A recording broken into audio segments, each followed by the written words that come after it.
मैं एक कच्ची उम्र में ही माता पिता के साय से वंचित हो गई, मानो तकदीर ने मेरे सिर से आसमान ही छीन लिया हो। 17 वसंत देखे तो मेरे चाचा ने एक रिश्ता तय कराकर मुझे ससुराल की देहरी पर धकेल दिया। जिस परिवार में मेरी डोली उतरी, वहां पहले ही 7 नंदों का राज था, एक भारी भरकम बोझ जो मेरे नाजुक कंधों पर आ पड़ा।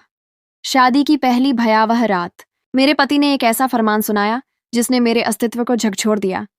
अगर बेटी हुई तो उसी पल तुम्हें तलाक देकर आजाद कर दूंगा। ये शब्द नहीं थे, बल्कि मेरे आने वाले कल पर लटकती तलवार थी। और फिर वह मनहूस घड़ी आ पहुंची, जब मैं गर्भवती हुई और अल्ट्रासाउंड ने उस खौफनाक हकीकत का खुलासा किया। बेटी, आज इस अपराध के दंड में मेरे पति ने मुझे बेरहमी से पीटा और अपमान की गहरी खाई में धकेलकर घर से निकाल बाहर किया। मैं बेसहारा सड़कों पर ठोकरें खाती, अपने मासूम वजूद पर जुल्म की गहरी छाप लेकर दोषी पति के खिलाफ रिपोर्ट दर्ज कराने के लिए थाने की तरफ भागी। मगर मेरी किस्मत को शायद कोई और ही खौफनाक खेल मंजूर था। थाने में मेरी फरियाद सुनने वाला एक पुलिस अफसर मुझे अपने घर, मेरा नाम आरूही है, और आज अगर मैं अपने अतीत पर नजर डालूं तो यह बात पूरे यकीन से कह सकती हूँ कि मैं शायद दुनिया की सबसे बदनसीब लड्डच हूँ जो कभी पैदा हुई। मेरी बदकिस्मती सिर्फ यह नहीं थी कि मुझे मेरे माता पिता का प्यार नहीं मिल सका, बल्कि इससे भी बड़ी बदकिस्मती यह थी कि मुझे पहले भरपूर प्यार, ध्यान और एक पूरे घर का सुकून दे दिया गया, और फिर एक भयानक, दहला देने वाले झटके में वह सब एक ही पल में मुझसे छीन लिया गया। यह सिर्फ किस्मत का खेल नहीं था, यह तो सरासर अन्याय था। जाहिर तौर पर मैं अपने पिताजी और माताजी की इकलौती बेटी थी, मगर दरहकीकत मैं किस्मत की मारी थी। मेरी किस्मत की देवी सिर्फ उस छोटे से वक्त के लिए मेहरबान हुआ करती थी जब तक मेरे माँ बाप जिंदा थे। उनकी छत्रछाया में मैं दुनिया की सबसे खुशनसीब राजकुमारी समझी जाती थी। चूंकि मैं उनकी अकेली औलाद थी, इसलिए उनकी सारी मोहब्बत, उनका पूरा ध्यान और उनकी हर ख्वाहिश की इकलौती हकदार भी मैं ही थी। मेरे पिताजी के एक छोटे भाई थे, हमारे चाचा जी, जिनका नाम सूर्य था। मेरे पिताजी और सूर्य चाचा के आपस में रिश्ते कभी कुछ खास नहीं रहे। उनकी शख्सियतों में जमीन आसमान का फर्क था, और मिजाज का यह टकराव उनके रिश्ते में हमेशा एक दरार बनाए रखता था। इसी वजह से हमारी मुलाकात सूर्य चाचा और उनके परिवार से सिर्फ साल में एक आध बार, खास मौकों जैसे दशहरा या दिवाली पर ही हो पाती थी। इन छोटी मुलाकातों में भी एक बेवजह का खिंचाव और बेतकल्लुफी की कमी महसूस होती थी।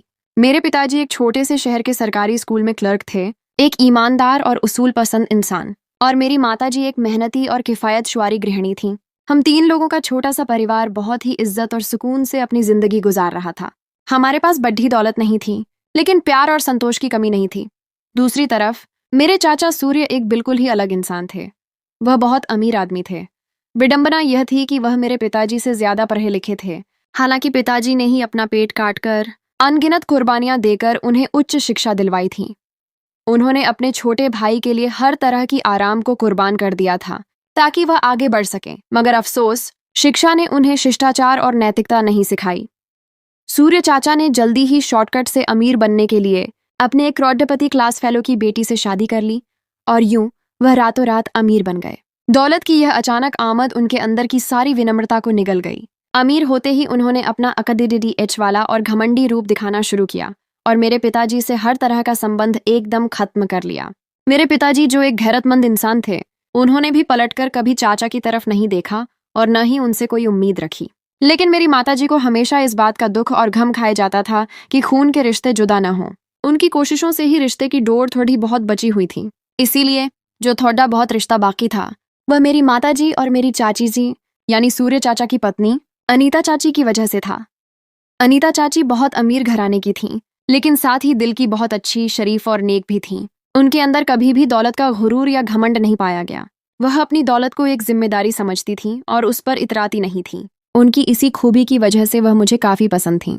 माताजी और अनीता चाची की भी अच्छी दोस्ती थी, और वह समय समय पर आपस में मिलती रहती थीं। सूर्य चाचा के 2 बच्चे थे, एक बेटा और एक बेटी। बेटे का नाम वीर था और बेटी का नाम नेहा। मेरी भी दोनों से बहुत अच्छी दोस्ती थी। हम सब मिलकर एक साथ खेलते, शरारतें करते और बेफिक्री के उन दिनों में बहुत खुश होते थे। वीर अपने नर्म दिल और प्यारे मिजाज की वजह से मुझे बहुत पसंद था, जबकि नेहा थोड़ी लाडली और घुरूर वाली तबीयत की थी। जिंदगी अपनी धुन में एक शांत रफ्तार से अच्छी भली गुजर रही थी कि अचानक मेरी किस्मत ने एक ऐसा भयानक पलटा खाया कि मैं तबाह और बर्बाद होकर रह गई। एक भीषण सड़क हादसे में मेरे माँ बाप, मेरी दुनिया के स्तंभ, दोनों एक साथ इस दुनिया से चले गए। ये मेरे लिए ऐसा हादसा था जैसे अचानक से दुनिया ही अंधेरी हो गई हो और मेरे सर के ऊपर से आसमान का साया हमेशा के लिए हट चुका हो। मुझे यूं लगने लगा जैसे मैं एक तेज धूप में झुलस रही हूं, अकेली और बेसहारा। मैं उस वक्त बहुत छोटी थी, सिर्फ 10 साल की बच्ची, जब मैं अनाथ और बेसहारा हो गई। मेरे बचपन की मासूमियत एक ही दिन में छिन गई और जिंदगी की सच्चाई मेरे सामने एक डरावने राक्षस बनकर खड़ी हो गई। माँ बाप की अंतिम संस्कार की रस्में पूरी हुईं और फिर सबसे बड़ा और तकलीफदेह सवाल उठा कि अब मैं कहाँ जाऊंगी। मेरी माताजी ने अपने माता पिता की मर्जी के खिलाफ पिताजी से शादी की थी, इसीलिए मेरा नानीहाल भी मुझे कबूल करने को तैयार नहीं था। वह इस रिश्ते के खिलाफ थे और मुझे उसकी निशानी समझते थे। और सूर्य चाचा के अलावा मेरा कोई भी करीब का रिश्तेदार नहीं था जो मुझे सहारा दे सकता। मैं एक लटकी हुई तलवार की तरह सबकी नजरों में बोझ बन चुकी थी। आखिरकार अनीता चाची ने इंसानियत का प्रदर्शन किया। उनका दिल दयालु था और वह मेरी हालत देखकर तड़प उठी और उन्होंने मुझे अपने साथ ले जाने का फैसला किया। वह जानती थीं कि इस बच्ची का कोई सहारा नहीं है। सूर्य चाचा, जो एक स्वार्थी इंसान थे, मुझे साथ ले जाने को बिल्कुल तैयार नहीं थे। उन्होंने साफ साफ कहा कि वह चाहते थे कि मुझे अनाथालय भेज दिया जाए, क्योंकि वह अपने अमीर घर को अनाथालय नहीं बनाना चाहते थे। उनके लिए यह एक स्टेटस का मसला था। एक गरीब भतीजी उनके रसूख के लायक नहीं थी। लेकिन अनीता चाची ने जिद पकड़ डाली कि वह मुझे अपने साथ लेकर जाएंगी। यूं सूर्य चाचा को अपनी नेक दिल पत्नी के आगे हार माननी पड़ी, क्योंकि वह अपनी पत्नी के सामने हमेशा ही दब जाते थे। और यूं मैं एक अनाथ और बेसहारा लड़की अपने चाचा के कंधों पर एक बोझ बनकर उनके आलीशान और शानदार घर आ गई। मेरे दिल में एक तरफ डर था तो दूसरी तरफ अनीता चाची की मोहब्बत का सहारा। चाची का बर्ताव मेरे साथ बेहद प्यार भरा और मां जैसा था। उन्होंने मुझे हर मुमकिन हिफाजत और प्यार देने की कोशिश की, लेकिन चाचा सूर्य हर वक्त मेरी बेइज्जती करते रहते थे। वह मुझे देखकर मुंह बनाते, ताने देते और हर बात में मेरी गरीबी और यतीमी का एहसास दिलाते थे। मैंने इस छोटी सी उम्र में ही सूर्य चाचा जैसे पढ़े लिखे और संस्कारी कहे जाने वाले शख्स की जुबान से अपने लिए गालियों का तूफान निकलते देखा। मैं अपने माँ बाप की बातूनी और शरारती बेटी थी, मगर यहाँ आकर एकदम से चुपचाप और खामोश हो गई। मुझे ऐसा लहजा और ऐसा बर्ताव सुनने की बिल्कुल भी आदत नहीं थी। मेरे माँ बाप ने तो मुझे राजकुमारियों की तरह पाला था, कभी फूलों की छड्डी से भी नहीं छुआ था। मगर माँ बाप के साए के बाद मैं जैसे नर्क के लिए तैयार हो रही थी, जहाँ हर तरफ नफरत और सख्ती थी। अनीता चाची मेरा बहुत ख्याल रखती थीं, हर मुमकिन कोशिश करती थीं कि मुझे कोई तकलीफ ना हो, और सूर्य चाचा को भी समझाती रहती थीं कि वह एक अनाथ बच्चे पर दया करें। लेकिन कमजोर लोग कहाँ समझते हैं। मेरे पिताजी ने कैसे अपने बच्चों की तरह चाचा को पाला और पहले चाचा का घर बसाकर फिर अपने बारे में सोचा। लेकिन सूर्य चाचा न तो अपने स्वर्गीय भाई की कुर्बानियों को याद रख पा रहे थे और न ही अपनी अनाथ भतीजी का ख्याल। उनके नजदीक धर्म, ईमान, रिश्तेदारी सब कुछ पैसा हो चुका था। वह दौलत की लालच में इंसानियत और सारे रिश्ते भूल जाने को तैयार थे। अनीता चाची बहुत अच्छी औरत थीं और उनकी यह बदकिस्मती थी कि उन्हें सूर्य चाचा जैसे शख्स से मोहब्बत हो गई, मगर अब वह अपनी इस बदकिस्मती के साथ ही संतुष्ट थीं। उन्होंने सूर्य चाचा की फितरत को बदलने की बजाय खुद को उनके साथ जीने के लिए तैयार कर लिया था। सूर्य हाउस में आने के कुछ ही अरसे बाद 2 टीमें बन चुकी थीं। घर में एक साफ बंटवारा पैदा हो गया था। एक टीम थी चाचा सूर्य और उनकी लाडली बेटी नेहा की, जिनकी हर किस्म की नफरत और हकारत का निशाना सिर्फ और सिर्फ मैं थी। इन दोनों को मेरी मौजूदगी एक आंख नहीं भाती थी। और दूसरी टीम थी अनीता चाची और उनके बेटे वीर की, जो दोनों ही मुझसे बेपनाह मोहब्बत करते थे और मेरा बहुत ख्याल रखते थे। इन दोनों की मोहब्बत मेरे लिए ऑक्सीजन का काम करती थी। चाचा सूर्य का बेटा वीर मुझसे सिर्फ 1 साल बड़ा था, इसीलिए हमारी शुरू से बहुत अच्छी दोस्ती थी। मेरे माता पिता के देहांत के बाद जब मैं सूर्य चाचा के घर आई थी, तो अनीता चाची के बाद मेरा सबसे ज्यादा ख्याल वीर ही रखा करता था। वह हर वक्त मेरी हिम्मत बंधाता, मुझे चुप करवाता और मेरे लिए अपने पिता के गुस्से का निशाना भी बन जाता था। अनीता चाची ने मुझे वीर वाले ही महंगे प्राइवेट स्कूल में दाखिला करवा दिया। ये एक बहुत बद्दा कदम था। इस पर भी सूर्य चाचा ने खूब हंगामा किया था कि एक अनाथ और गरीब लड़की को इतने महंगे स्कूल में डालने की क्या जरूरत है, इसे किसी सरकारी स्कूल में भेज दो जहां खर्चा कम हो। सूर्य चाचा को ज्यादा से ज्यादा दौलत की लालच और कंजूसी खाई जा रही थी। वह मेरे ऊपर एक पैसा भी खर्च करना नहीं चाहते थे। सूर्य चाचा की दूसरी औलाद, उनकी लाडली बेटी नेहा, बिल्कुल उनकी कार्बन कॉपी थी। वही गुस्सा, वही अकड़ और हर एक से बेवजह की दुश्मनी उसके स्वभाव का एक खास हिस्सा था। बचपन में मेरी उसके साथ अच्छी बनती थी, लेकिन फिर वह बड्डी होने लगी और सूर्य चाचा से उसकी ज्यादा बनने लगी। और मेरे खिलाफ वो अपने बाप की फितरत अपना चुकी थी। मैं अगर सूर्य चाचा को पसंद नहीं करती थी तो भला उनकी लाडली और नखरे वाली बेटी कैसे मुझे पसंद कर सकती थी। अपने बाप की तरह वह भी मुझसे हर वक्त बेवजह की दुश्मनी निभाती फिरती। वह मुझे नौकरों की तरह हुक्म देती और मेरे खिलाफ हर वक्त साजिशें करती रहती थी। मैं जैसे जैसे बड्ढी हो रही थी, चाची मुझे सब्र और सहनशीलता सिखाती रहीं। वह समझाती रहीं कि मैं सूर्य चाचा की बातों को दिल पर न लिया करूं और उन्हें माफ कर दूं। और मुझे भी आज वक्त के साथ सूर्य चाचा के इस रूखे और जहरीले बर्ताव की आदत हो गई। और फिर मैं वाकई में ही उनकी बातों पर न ही अपना दिल जलाती और न ही सारी सारी रात बैठकर आंसू बहाया करती थी। मैंने खुद को एक मजबूत कवच में बंद कर लिया था। मैं अपनी जिंदगी में आगे बढ़ रही थी, अपना सारा ध्यान सिर्फ और सिर्फ अपनी पढ़ाई पर केंद्रित किए हुए थी। मेरा मकसद अब बद्धा था। एक दिन मैं सूर्य चाचा को अपने पैरों पर खड़ी होकर दिखा सकूं, उनको बता सकूं कि उनकी किसी भी बात और तंज ने मेरी सेहत पर जरा भी असर नहीं डाला, बल्कि मुझे और मजबूत बनाया है। मैं दिन रात मेहनत करती और शिद्दत से उस वक्त की इंतजार थी कि जब सारा जमाना मेरा होगा, जब सब कुछ मेरे हाथ में होगा। दूसरे मायनों में मैं अपनी माँ के सिखाए गए सभी सब्र और रहमदिली के सभी को भूलकर सूर्य चाचा को नीचा दिखाना चाहती थी। मैं कामयाब होकर उनका दिल जलाना चाहती थी। शिक्षा मेरे इंतकाम का हथियार बन चुकी थी। इंसान सोचता तो बहुत कुछ है, लेकिन फिर होता कुछ ऐसा है जो कि इंसान के वहम और गुमान में भी नहीं होता। इंसान की सोच में कुछ और होता है और किस्मत में कुछ और फिर जिंदगी में लगातार पे दर पे ऐसे मौत आए कि मेरे सारे सपने बिखर कर रह गए, मेरे सारे ख्यालात अधूरे रह गए। मुझे लगने लगा था कि मैं एक बार फिर से दुनिया में अकेली हो गई हूँ। मेरे साथ यही हो रहा था कि जो शख्स भी मुझे अच्छा लगता था, मेरे दिल के करीब होता था, वह मुझसे दूर हो जाया करता था। हर वह शख्स जो मेरी जिंदगी में कीमती था, वह मुझसे खो गया था। मेरे भाग्य काले थे कि मुझे रिश्ते रास नहीं आते थे, जैसे मुझ पर किसी की बद्दुआ लगी हो। मेरी माँ जैसी अनीता चाची भी मुझे छोड़कर चली गईं। उनकी तबीयत अचानक से खराब हुई थी और फिर अचानक ही उनके गुर्दे फेल हो गए। बीमारी ने उन्हें अचानक ही दबोच लिया और इससे पहले कि पूरा इलाज होता, वह दुनिया से ही चली गईं। यह सब कुछ इतनी जल्दी में हुआ कि हम लोग कुछ समझ ही नहीं पाए। कुछ दिन पहले तक वह बिल्कुल ठीक थीं, हंसती बोलती थीं, और फिर अचानक ही वह हमें रोता छोड़कर चली गईं। सूर्य हाउस से मोहब्बत और शफकत का आखिरी सहारा भी छिन गया। अनीता चाची सूर्य हाउस की बुनियाद थीं, इस घर में सुकून और संतुलन का अकेला जरिया। उनके जाने के बाद मैंने पहली बार सूर्य चाचा को बच्चों की तरह रोते हुए देखा था। तो मतलब वह कठोर नजर आने वाला इंसान भी मोहब्बत करता था। उसे अपनी पत्नी के जाने से फर्क पड़ देता था, लेकिन सबसे ज्यादा फर्क तो मुझे पड़ देता था। वह मेरी ढाल थी। उनके बाद तो मैं एक बार फिर कड़ी डिडी अचकती धूप में बेसाए आकर खड्डीढी हो गई थी। मुझे लगा जैसे मेरी सांसें ही रुक जाएंगी। सूर्य चाचा कुछ दिन बाद संभले तो उनकी नफरत और गुस्सा कई गुना ज्यादा भरकर वापस आया और वह फिर से मुझे खा जाने वाली नजरों से देखने लगे। और नेहा भी हर वक्त मुझसे लड़ने झगड़ने लगी। इन दोनों बाप बेटी को रोकने वाली जो थी, वह जा चुकी थी।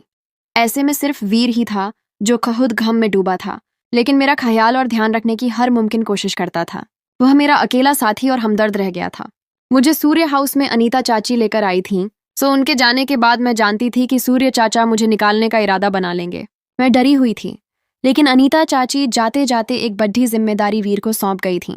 उन्होंने मरने से पहले वीर को बुलाया और मेरी जिम्मेदारी का वादा लिया, और फिर वीर ने चाची की तरह मुझे घर से निकलने नहीं दिया। बावजूद इसके कि सूर्य चाचा ने मुझे जबरदस्ती अनाथालय भेजने की काफी कोशिशें की, वीर मेरे और अपने पिता के दरमियान एक मजबूत दीवार बनकर खड्डा हो गया था।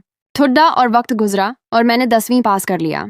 वीर अब कॉलेज जाया करता था। उसकी ख्वाहिश थी कि मैं उसके वाले ही महंगे और मशहूर कॉलेज में दाखिला लूं, और फिर उसके कहने पर मैंने वह कॉलेज ज्वाइन कर लिया। हमारी शिक्षा का सफर एक बार फिर साथ शुरू हुआ। वीर और मेरी दोस्ती वक्त के साथ गहरी होती जा रही थी। हम एक दूसरे पर भरोसा करते थे और एक दूसरे की परवाह करते थे, और फिर हम दोनों को जल्दी ही महसूस होने लगा कि हम दोनों एक दूसरे को पसंद करते हैं। हमारी दोस्ती मोहब्बत में बदल चुकी थी। अनीता चाची भी अक्सर यही कहा करती थीं कि वह मुझे अपनी बहू बनाएंगी। कुछ अनीता चाची की इन बातों का भी असर था कि वीर मुझे सिर्फ मेरा लगने लगा और वीर को मैं सिर्फ उसकी लगती थी। हम दोनों छोटे थे, इसलिए तय हुआ कि फिलहाल हम ऐसी कोई बात नहीं करते और अपनी पढ़ाई पूरी होने के बाद बाकायदा शादी कर लेंगे। हमारे दिलों में एक नया सपना पनप रहा था, लेकिन जैसा हम सोचते हैं, जैसा हम योजना करते हैं, वैसे कुछ भी नहीं होता। हमारे इरादे और वादे अक्सर ही हमारी किस्मत के लिखे से अलग होते हैं और फिर सब अधूरे रह जाते हैं। सूर्य चाचा आहिस्ता आहिस्ता समझ गए थे कि मेरी रिहाइश उनके घर में हमेशा के लिए होने वाली है।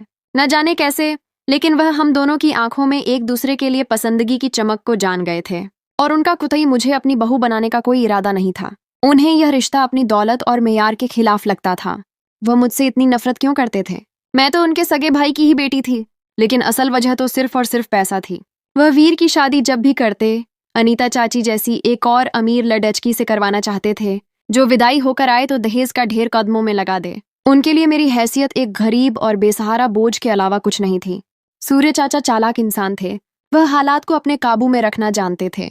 जब आने वाला खतरा भांप गए तो फौरन से एहतियाती कूदम उठाने लगे। उन दिनों वीर के 12वीं के इम्तिहान हो रहे थे। इम्तिहानों के फौरन बाद सूर्य चाचा ने फैसला किया कि वीर अपनी आगे की पढ़ाई कनाडा से करेगा। वह जाहिर तौर पर वीर का भविष्य रोशन करना चाहते थे, लेकिन दरअकीक्त वह मुझे और वीर को एक दूसरे से हमेशा के लिए दूर रखना चाहते थे ताकि उनका मंसूबा कामयाब हो। लेकिन वीर ने जाने से साफ इनकार कर दिया। वह एक भावनात्मक और संवेदनशील लड़का था। वह जानता था कि उसके जाने के बाद उसके घर में मेरे साथ क्या सुलूक हो सकता है, इसीलिए उसने जाने से खाती से इनकार कर दिया। सूर्य चाचा ने उसे कायल करने की हर मुमकिन कोशिश की, डांटा, धमकाया, भावनात्मक ब्लैकमेल किया, लेकिन वह न माना। मैंने भी उससे बहुत कहा था कि वह चला जाए और अपना भविष्य खराब न करे, लेकिन वह अपनी बात पर अड्डा रहा कि वह अपने मुल्क में ही, अपने शहर की यूनिवर्सिटी में ही दाखिला लेगा। वीर ने मेरी मोहब्बत की खातिर अपने पिता से खुली बगावत कर दी थी। यूं कुछ दिन के लिए सूर्य हाउस में खामोशी छा गई, और यह वह खामोशी थी जो हमेशा तूफान से पहले होती है। सूर्य चाचा एक भयानक मंसूबे पर काम कर रहे थे, मगर इसके बाद फिर कुछ अजीब सा हुआ। मेरे साथ हर बार ही कुछ न कुछ ऐसा होता जो कभी वहमो गुमान में भी न होता। तो इस बार भी कुछ यूं हुआ था कि अचानक से सूर्य चाचा की तबीयत बहुत खराब रहने लगी, और उनकी तबीयत क्या खराब हुई कि उनकी फितरत ही बदल गई। एकदम से वह सख्त मिजाज और कठोर शख़्स से एक नर्म और खुश अखलाक इंसान बन गए। उनके चेहरे पर जहां पहले कठोरता और नफरत रहती थी, उसकी जगह एक प्यार भरी मुस्कान आने लगी। और सबसे बड़ी बात, उन्होंने न सिर्फ शर्मिंदगी का इजहार करके मुझसे अपने बर्ताव की माफ़ी मांगी, बल्कि मुझे कबूल भी कर लिया था। वह मेरे सर पर हाथ फेरते, मेरे लिए चीज़ें लाते और मेरी हर ज़रूरत का ख्याल रखने लगे। जिंदगी एकदम से खूबसूरत सी हो गई। सूर्य चाचा में मुझे अपने पिताजी नजर आने लगे, और मैं हर वक्त उनकी सेवा में लगी रहती ताकि वह जल्द से जल्द सेहतमंद हो जाए। मैं उनके लिए दवा लाती, खाना बनाती और उनका खास ख्याल रखती। उन दिनों मेरी दोस्ती वीर से ज्यादा सूर्य चाचा से हो गई। मैं उनकी साजिश को समझ ही न पाई। सूर्य हाउस एकदम से ही सुकून का घर बन गया, लेकिन हमेशा की तरह सुकून भरी नदी में पत्थर जरूर पड़ दहना था। मेरी किस्मत का लिखा फिर से मेरे सामने आ गया। हुआ यूं कि नेहा के स्कूल के दोस्तों का एक पूरा ग्रुप सैर सपाटे के लिए निकल गया। घूमते फिरते वह दूर कहीं जंगलों में गए, जहां नेहा को चोट आ गई और उसने वह बात छिपाई। उसके ग्रुप ने बड़ी मुश्किल से हमसे संपर्क किया और नेहा की हालत बताई। सूर्य चाचा की तो नेहा की चोट का सुनते ही तबीयत बिगड़दाट गई। वह रोना पीटना करने लगे। वीर फौरन से जल्दीबाजी में नेहा को लेने निकल गया। उसे पिता का गम और बहन की तकलीफ बेचैन कर रही थी। और फिर वीर के जाते ही मुझ पर कयामत टूट पड़ी। एकदम से हवाओं ने रुख बदला और कई चेहरों पर लगे झूठे नकाब उड़कर दूर जा गिरे और असली चेहरे साफ होने लगे। सूर्य चाचा की बीमारी महज एक कच्ची साजिश और झूठा रूप था। जिस दिन वीर गया, उसी शाम सूर्य हाउस में कुछ मेहमान आए। मैंने हैरानी से देखा कि सूर्य चाचा भी एकदम हट्टे कट्टे हो गए थे, जैसे उन्हें कभी कोई बीमारी थी ही नहीं। मैंने ही मेहमानों को चाय वगैरह पेश की, और फिर पता चला कि वह मेहमान मेरे रिश्ते के लिए आए हैं, और सूर्य चाचा ने फौरन से पहले हाँ कर दी। उन्होंने मुझे किसी भी किस्म की सफाई या मेरी राय पूछने की जहमत नहीं की। मैंने सूर्य चाचा को बहुत कहा कि मैं अभी शादी नहीं करना चाहती, अभी मेरी पढ़ाई बाकी है, लेकिन उन्होंने मेरी एक बात तक नहीं सुनी और अपने असली रंग दिखाने शुरू कर दिए। उनकी आंखों में दोबारा वही नफरत और हकारत थी। वह सब जो इतने दिन से चल रहा था, वह महज एक दिखावा था, एक धोखाधड़ी, ताकि सूर्य चाचा अपना वार आसानी से कर सकें और वीर को धोखा दे सकें। और उन्होंने कर भी लिया। मेरा वीर से संपर्क नहीं हो पा रहा था। उसका फोन बंद था, या वह ऐसी जगह था जहां सिग्नल नहीं था। मैं बहुत परेशान और घबराई हुई थी। मैंने अपने बचाव की हर मुमकिन कोशिश की। चाची के कमरे में जाकर छिपी, रोकर मिन्नतें की, लेकिन मेरी किस्मत इस बार भी खराब ही निकली थी। अगले ही दिन बिना किसी देर के सूर्य चाचा ने मेरा विवाह अनमोल नामी शख्स के साथ पढ़ा दिया और मुझे विदाई कर दिया। मैं एक कैदी की तरह बेबस थी। उस वक्त मेरी उम्र सिर्फ और सिर्फ 17 बरस की थी, लेकिन फिर भी सूर्य चाचा को मुझ पर जरा भी रहम नहीं आया। और खुदा जाने मेरे पीछे वह वीर को कौन सी झूठी कहानी सुनाने वाले थे ताकि वह हमेशा के लिए मुझे भूल जाए। मेरी जिंदगी एक बार फिर तबाह हो चुकी थी। मेरा सारा ससुराल दूसरे शहर में रहता था, तो मुझे अपना शहर छोड़ जाकर अनमोल के साथ आना पड़ा। यह मेरे लिए एक अजनबी माहौल था। अनमोल की कुल 7 बहनें थीं, यानी मेरी 7 ननदें, और अनमोल अपने माँ बाप का इकलौता बेटा था। अनमोल के माँ बाप ने भी सिर्फ और सिर्फ बेटियां ही पैदा कर रखी थीं, तो अब मजीद कोई नई बेटी वह अपने घर में कतई नहीं चाहते थे। बेटे की ख्वाहिश उन पर सवार थी। अनमोल ने शादी की पहली रात मुझे सख्ती से बता दिया था कि हमारी औलाद बेटी नहीं होनी चाहिए, वरना वह मुझे तलाक देकर घर से निकाल देगा। उसका लहजा सर्द और अमानवीय था। मैं उसकी बात पर हैरानी से उसकी मूर्ति बनी। कितनी ही देर सोचती रही कि क्या यह मेरे बस में है कि मैं बेटा पैदा करना चाहूं तो फिर सिर्फ बेटा ही पैदा करूं। यह तो ईश्वर के काम है। फिर यह अज्ञानी लोग ईश्वर के काम में ऐसे नुक्स निकालकर अपनी मर्जी क्यों जताते हैं। मैं भी तो अपने माँ बाप की इकलौती औलाद थी, और थी भी बेटी, लेकिन मेरे माँ बाप ने तो कभी ऐसी कोई बात नहीं की थी। तो फिर यह लोग कौन से अज्ञानी हैं? कहाँ से आते हैं ऐसे लोग जो औरत को सिर्फ बेटा पैदा करने की मशीन समझते हैं? मेरे ससुराल को हर कीमत पर बेटा ही चाहिए था, और इसकी ख्वाहिश पूरी न होने की सूरत में मुझे बेहद ज्यादा तकलीफ भी दी जाती थी। माँ बाप के बाद अनीता चाची ने मेरे साथ बहुत नाज नखरे उठाए। सूर्य चाचा चाहे मुझे पसंद नहीं करते थे, लेकिन मैंने घर के कामकाज कभी भी नहीं किए थे, और यहाँ मुझसे दिन भर नौकरों की तरह काम करवाकर शाम को टोकरियां भर भर कर बेइज्जती भी दी जाती थी। मैं वहाँ एक तरह की गुलाम बन चुकी थी। मैं थोड़े ही दिनों में जिंदगी से बहुत तंग आ गई थी, लेकिन छुटकारे की कोई सूरत नजर नहीं आ रही थी। इस घर में सिर्फ मुझे ही नहीं, मेरी नंदों को भी बहुत हद तक तकलीफ दी जाती, क्योंकि वहाँ के अज्ञानी मर्दों के नज़दीक हमारा औरत पैदा होना हमारा कसूर समझा जाता था, और अपना मर्द पैदा होना अपना कारनामा। एक पैर की जूती से ज्यादा इस घर में औरत की कोई अहमियत नहीं थी। मैं अजीब, अज्ञानी और गंवार लोगों में फंस गई थी, जहां शिक्षा और सभ्यता का नामो निशान नहीं था। और एक दिन आखिरकार मैं उम्मीद से हो गई। ये खबर घर के लिए एक बहुत बड़ी खुशी बनकर आई। घर के मर्द बहुत खुश हुए कि एक और मर्द का इजाफा होगा। मेरे पति अनमोल ने खहबर सुनाने के बाद एक बार फिर से मुझे सख्ती से याद करवाया कि सिर्फ बेटा पैदा होना चाहिए। बेटी पैदा होने की सूरत में मेरा अंजाम बहुत बुरा होगा। मैं वाकई में बहुत घबरा गई थी। अगर वाकई लड्ढौनकी पैदा हो गई तो ये सोचकर ही मेरा आधा खून जलने लगता। मुझे कुछ समझ नहीं आ रही थी कि मैं ऐसा क्या करूं कि मेरी कोख से सिर्फ लड्ढौनका ही जन्म ले, लेकिन मुझे कोई हल, कोई रास्ता नजर नहीं आ रहा था। मेरी नंदें, मेरी सास और बाकी दूसरी सारी औरतें मुझे दिन भर रंग बिरंगे टोटके करवाती रहतीं, जिनसे लौड़कियां पैदा न हो सकें। मैं खुद भी सारे दिन ईश्वर से प्रार्थनाएं मांगती रहती थी कि ईश्वर मुझे सिर्फ और सिर्फ लौड़ का दे, वरना मेरी सारी जिंदगी बर्बाद हो जाएगी। गर्भ के दौरान मेरे ससुराल वालों ने मेरा बहुत ख्याल रखा, यूं कि मुझे हथेली का छाला बनाकर रखा। सबको लडचके की शिद्दत से उम्मीद थी। मेरी सास ने मुझसे घर के कामकाज करवाना बंद कर दिए, और मेरा पति भी मुझ पर गुस्सा नहीं करता था। मेरी जिंदगी एकदम से बहुत शांत हो गई थी, लेकिन हमेशा की तरह सुकून मुझे इस बार भी कुछ खास रास न आया। प्रभु का नाम ले लेकर मेरी प्रेगनेंसी को 3 माह गुजरे, और ये 3 माह मेरे पति ने गिन गिन कर गुजारे थे। लिहाजा वह 3 माह के बाद जानना चाहता था कि उसका बेटा होगा या बेटी।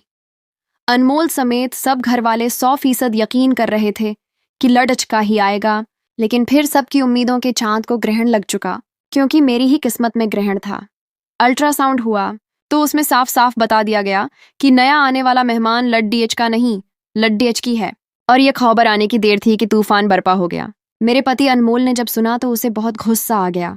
वह बेकाबू हो गया और मार मार कर मुझे अधमरा कर दिया। मैं बहुत बुरी तरह से जख्मी हो चुकी थी। मेरा पूरा जिस्म दर्द से फट रहा था।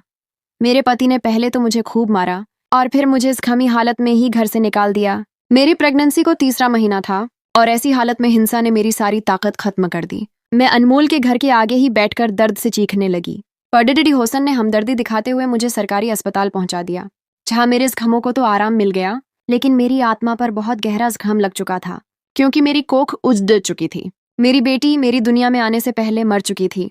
उसका कातिल उसका अपना ही बाप था। मैं एक नई तबाही की शिकार हो चुकी थी। मुझे अनमोल पर इतना गुस्सा था कि अगर वह मेरे सामने होता तो मैं उसका खून पी जाती। मेरे अंदर बदले की आग भड़क उठी थी। मैंने ठान लिया कि मैं अनमोल को हर कीमत पर सजा दिलवा कर रहूंगी। तो मैं अस्पताल से फारिग होते ही सीधे पुलिस स्टेशन गई और वहां मैंने अनमोल और उसके पूरे परिवार के खिलाफ रिपोर्ट लिखवाई। मैंने सभी हिंसा की कहानियां बयान की। इंस्पेक्टर साहब ने मेरे साथ बेहद हमदर्दी का रवैया अपनाया और मुझसे वादा किया कि वह मुझे इंसाफ जरूर दिलवाएंगे। उनका मेहरबान चेहरा मुझे भरोसेमंद लगा। मेरे पास रहने के लिए कोई घर नहीं था, तो इंस्पेक्टर साहब मुझे अपनी बहन कहकर अपने घर ले गए और मुझे भी उन पर एतबार भरोसा आ गया। मैं दिल ही दिल में ईश्वर का शुक्र अदा करती उनके साथ उनके घर आ गई। लेकिन जब रात का 1 बजा तो मुझे कुछ अजीब महसूस हुआ। मुझे बाहर किसी की आवाजें आ रही थीं। मैंने उठकर दरवाजे के सुराख से बाहर झांका तो मेरे पैरों तले से जमीन निकल गई कि वह इंस्पेक्टर और मेरा पति अनमोल आमने सामने बैठे थे। वह आपस में गहरी बातचीत कर रहे थे। मैंने जरा सा दरवाजा खोलकर उनकी बातें सुनी तो मेरे रोंगटे खड़े हो गए। इंस्पेक्टर मेरे पति से कह रहा था कि तुम्हारी पत्नी के पास सभी सबूत हैं जो तुम्हें फंसा सकते हैं, और ऐसे में सिर्फ मैं ही तुम्हें बचा सकता हूँ, लेकिन इसके लिए मोटी रकम लगेगी। यह एक खुला सौदा था। अनमोल ने यह सब सुनकर एक भारी बैग उसके आगे फेंका और कहा, रकम मोटी है, लेकिन मुझे बदले में साथ मेरी पत्नी भी चाहिए। इसने घर से भागकर मेरी इज्जत खराब की है, मैं इसे भी देखूंगा। इन दोनों की बातें सुनकर मैं बहुत ज्यादा डर गई थी और फौरन अपनी चादर संभालकर खिड़की के रास्ते चुपचाप कर बमुश्किल घर से बाहर निकली थी। आधी रात हो रही थी और मैं सुनसान सड़क पर भागे जा रही थी। मुझे नहीं मालूम था कि मुझे कहाँ जाना है, लेकिन मुझे अपनी जान और इज्जत बचानी थी, सो भागती रही। भागते भागते मेरा पांव मुद्दा और मैं मुंह के बल सड़क पर गिरी थी। सड़क पर कोई पत्थर था जिस पर मेरा सर लगा और फिर मैं होश और हवास की दुनिया से बेगानी हो गई थी। मेरी किस्मत का काला भाग्य अभी मेरा पीछा नहीं छोड़ डा रहा था। दोबारा मुझे होश आया तो मैंने खुद को अस्पताल के कमरे में पाया था। पास खड़ी ही नर्स से पता चला कि मैं उनकी टीम को बेहोशी की हालत में मिली थी, तो वह मुझे अस्पताल ले आए। शाम को मुझे छुट्टी दे दिया गया, लेकिन एक बार फिर यही सोच आ गई कि मैं जाऊंगी कहाँ। अब तो शहर में भी कोई सुरक्षित जगह नहीं थी। और तब एक नर्स ने मुझे नारी आश्रम जाने का मशवरा दिया, जहाँ बेसहारा महिलाओं को पनाह मिलती है। यह आखिरी हल भी यही था। मैं अस्पताल से निकलकर सीधे नारी आश्रम जा पहुंची और फिर मेरी स्थायी रिहाइश वही की हो गई थी। मुझे वहां सुरक्षा मिल गई, लेकिन सुकून नहीं। मैं आश्रम में बैठी हर रोज अपने उन रिश्तों को याद करती रहती थी जो मुझसे खो चुके थे, और मेरी जिंदगी में अब सिर्फ रोना ही रह गया था। यूं ही रोते रोते कई बरस बीत गए। मैंने अपनी शिक्षा, अपने सपने, सब कुछ पीछे छोड़ दिया था। मेरे दिन रात ऐसे गुजर रहे थे, जब एक दिन फिर से मेरे साथ कुछ अजीब सा हुआ। कई बरसों के बाद मेरा अतीत फिर से मेरे सामने आकर खड़ा हो गया और मैं स्थिर सी रह गई। हुआ कुछ यूं कि नारी आश्रम को फंड देने के लिए एक बड़ा व्यवसायी आ रहा था और उसके लिए एक बड़ा समारोह आयोजित किया गया था। सब तैयारियों में लगे हुए थे, और फिर जिस दिन वह व्यवसायी आया तो उसे देखकर मेरे पैरों तले से जमीन निकल गई। वह व्यवसायी कोई और नहीं बल्कि वीर था, मेरा बचपन का दोस्त, मेरी मोहब्बत वीर। और मुझे देखकर वह भी हैरान और स्तब्ध हो गया था। वक्त का पहिया घूमकर वहीं आ रुका था जहां हम जुदा हुए थे। जब समारोह खत्म हुआ तो हम दोनों की विस्तृत मुलाकात हुई और मुझे पता चला कि सूर्य चाचा भी 1 साल पहले इस दुनिया में नहीं रहे और नेहा एक हादसे में विकलांग हो चुकी है। मेरी शादी करवाने के बाद सूर्य चाचा ने वीर को बताया था कि मैं किसी के साथ भाग गई हूं और इसीलिए वीर ने मुझे ढूंढने की कोशिश नहीं की थी। लेकिन सूर्य चाचा के निधन के बाद नेहा ने जब सारा सच उसे बताया तो वह मुझसे बेहद शर्मिंदा हुआ और मुझे ढूंढने लग गया, और आज मैं उसे मिल चुकी थी। उसने मुझे बताया कि वह मुझे तलाश करने के लिए ही यहाँ फंड देने आया था। वह मुझे अपने साथ ले गया। अनमोल से बाकायदा कानूनी कार्रवाई के जरिए तलाक दिलवाने के बाद उसने मुझसे शादी कर ली, और शादी के 1 बरस के बाद हमारे यहाँ एक खूबसूरत बेटी ने जन्म लिया। मेरी जिंदगी शांत हो चुकी थी और हम दोनों बहुत खुश थे। मैं आज भी बदनसीब थी, लेकिन वीर की मोहब्बत ने मेरी किस्मत बदल दी थी और उसने मेरे सारे जख्मों पर मरहम लगा दिया था। मुझे मेरा असली घर और मेरी खोई हुई मोहब्बत वापस मिल चुकी थी।